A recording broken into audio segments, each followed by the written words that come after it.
저는 성공의 8단계 8개 중에 오늘은 상담과 이제 복제에 대해서 두 가지를 마지막으로 해볼 건데요. 그럼 이제 상담이라고 하면은 자신을 돌아보며 방향성을 점검하는 단계라고 합니다. 우리는 상담에서 조직이 커지고요. 그리고 네트워크에서의 상담은 절대적이라고 말을 하는데 정말 이 사업을 하다 보면 사실 보지 않아도 될 분들 정말 많이 보게 되잖아요. 막 근데 이분들을 세일즈를 함에 있어서 대처법 등을 배워야 하기도 하고요. 물론 내가 처음에 익숙하지 않다 보니 배울 점이 정말 많은데 그럴 때 내가 알고 있는 스폰서와 상담을 하지 않으면 저는 이거를 계속 진행할 수 있을지라는 좀 의구심이 듭니다. 자, 상담할 때 유의사항은 사실 사업을 하지 않는 배우자나 형제 라인과 사업을 하면 안 되고, 상담을 하면 안 되고, 왜냐면 상담은 이미 그 길을 가보고 시스템에 들어와 있는 스폰서님과 함께 꼭 해야 합니다.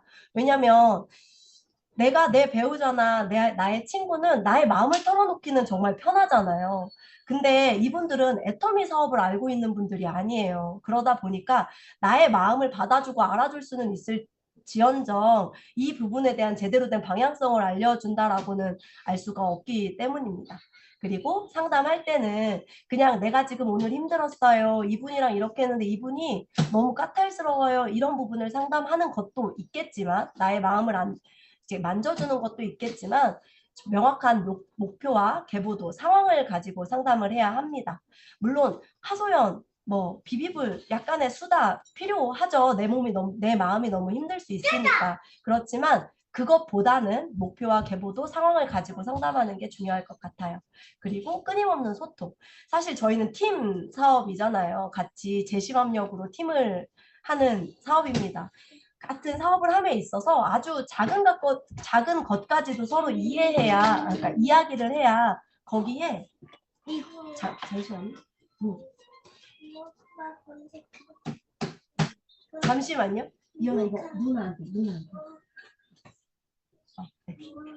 아주 작은 것까지도 서로 이야기를 나눠야 거기에 대한 그러니까 대화가 있어야 그걸 이해할 수 있다고 생각합니다. 사실 저는 동생과 사업을 하고 있는데도 불구하고 많은 이야기를 하고 있지만 그럼에도 이해하지 못하는 부분들이 많거든요. 근데 이게 나 떨어져 있는 사람이라면 어떻겠어요? 조금 더 심하겠죠.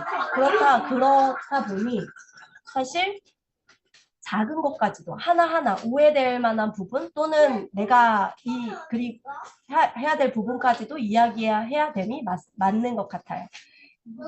예를 들어서 계보도, 직급, 갈등 상담, 이제 상담할 때 상대방의 감정 또는 상황, 그다음에 생각을 받아주는 것부터 시작하면 되고요. 단 불평, 불만이나 하소연만으로 끝나는 상담은 조금 지양하지 않았으면 합니다.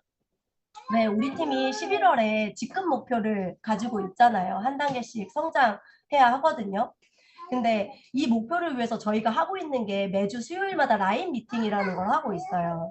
그러니까 그전에는 사실 상담이라는 거를 되게 그냥 쉽게만 생각을 했어요. 내가 내 파트너 만나고 오고 오늘 만난 거에 대한 것만 물어보고 거기에 대한 피드백만 들으면 되는 건 아닌가? 라는 생각을 하고 했었는데 이제 라인 미팅을 하다 보니까 저희 팀이 어느 정도 사업을 진행하는 진행도도 알게 되고 그리고 그렇게 주말 동안 어떤 활동을 했는지를 나누다 보니까 그러니까 제가 조금 더 적극적으로 활동을 하게 되더라고요. 그러니까 행동을 하고 있더라고요. 물론 개인적인 파트너 한 명 한 명의 상담도 중요하지만 이렇게 정해진 시간을 정해서 성과를 나누는 미팅도 이제 되게 중요하다고 생각합니다.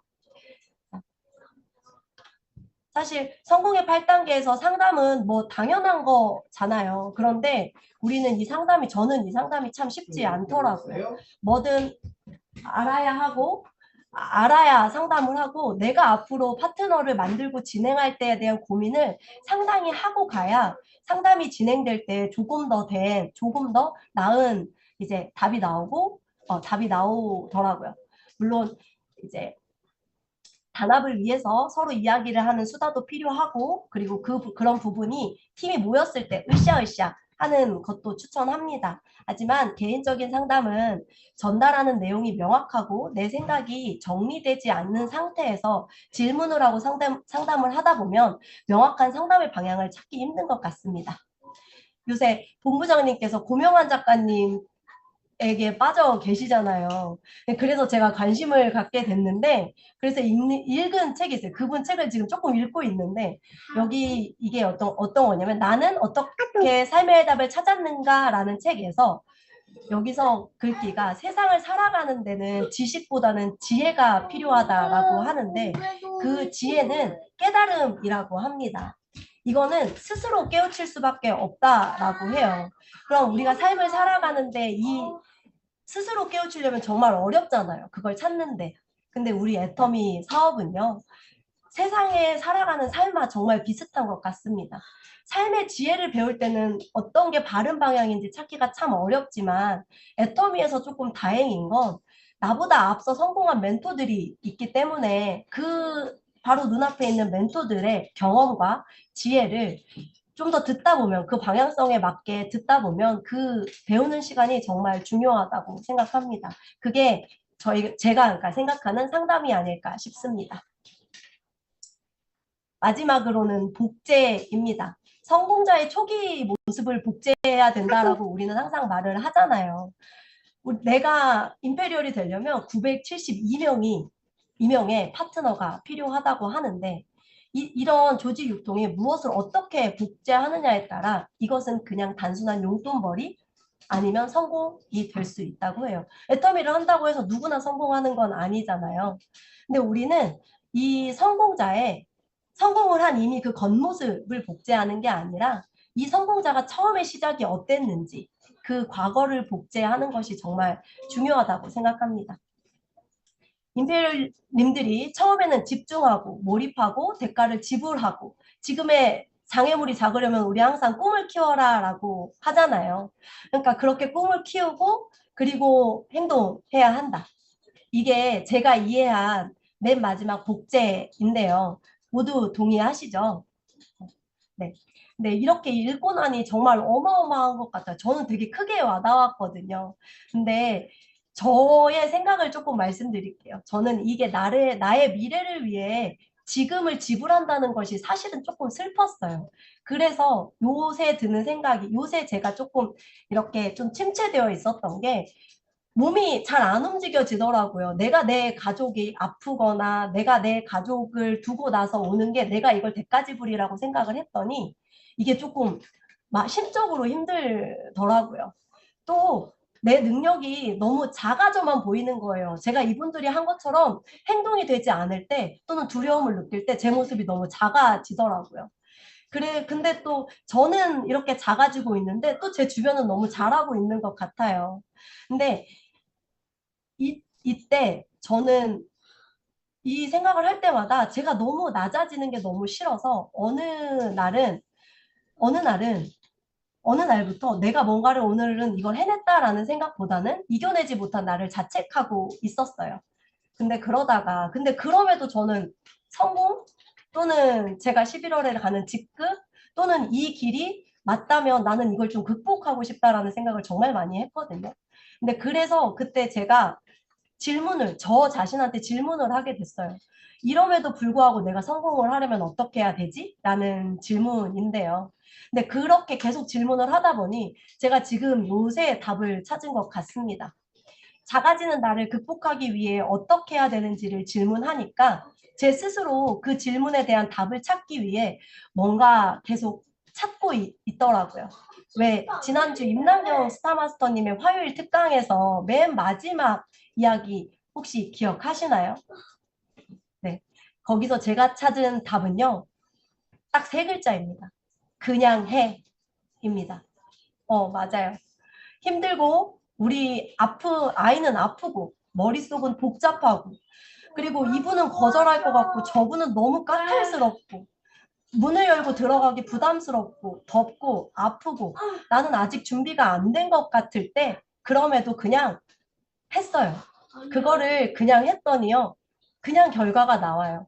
그날 세 분을 만났는데 그 세 분들 중에 제가 뭘 잘한 게 아니에요. 저는 항상 국장님이랑 같이 갈 때 국장님처럼 말을 하고 싶었거든요. 채원 팀장님이랑 같이 갈 때 채원 팀장님이라고 말을 하고 싶은데 저는 그만큼의 지식이 많지도 않고요. 그만큼의 지식이 정리되지 않기 때문에 그걸 내뱉는 것조차 너무 힘들더라고요. 근데 그거를 내뱉으려고 노력한 게 아니라 어떤 분을 만나서 그냥 갔습니다. 그냥 가고 애터미 이야기도 하고 했고요. 그분에 대한 이야기도 했는데 그러다 보니까요. 가입하는 분이 생기고요. 주문을 하시는 분이 생기고 오늘은 제가 전화를 받았어요. 전화를 받았는데 아이가 뭐 이렇게 손이 건조증이 너무 심하대요. 그래서 한약을 먹고 있는데 한약을 너무 오래 먹어도 사실 이게 좋아지지도 않고 나는 해모임으로 바꾸고 싶은데 어떨까요? 어때요? 라는 질문을 받았는데 근데 그분께 해드린 말씀은 사실 해모임이 이걸 치료할 수는 없다. 다만 면역 기능이 향상돼서 자기 몸이 이제 조금 더 내 몸을 지킬 수 있게 되면서 이 부분도 나아지지 않을까 싶다라고 얘기를 드렸어요. 그리고 조금 더 알아보고 말씀드리겠다고 했더니 그냥 뭐지? 맞아요. 제가 그럼 한번 바꿔보겠습니다. 또는 바꿔볼게요. 저한테 다른 뭔가 좀 더 다른 이제 정보가 있으면 알려주세요라고 하고 전화를 끊게 되기도 했고요. 오늘은 그냥 문득 다른 분을 보러 갔는데 같이 이제 가입되어 있는 분이 옆에 계시길래 대화를 나눴는데 여태 물건을 하나도 주문 안 해주셨던 분이거든요.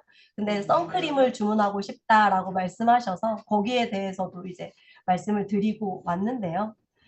이렇게 물론 제대로 된 상담을 통해서 잘 알고 성공의 길을 걸어간 스폰서들이 스스로 사업을 진행하는 리더십을 복제하는 것에 대한 방향을 안다면 우리는 그냥 하면 될 것 같습니다. 네, 이번 주제 강의를 마치겠습니다. 감사합니다.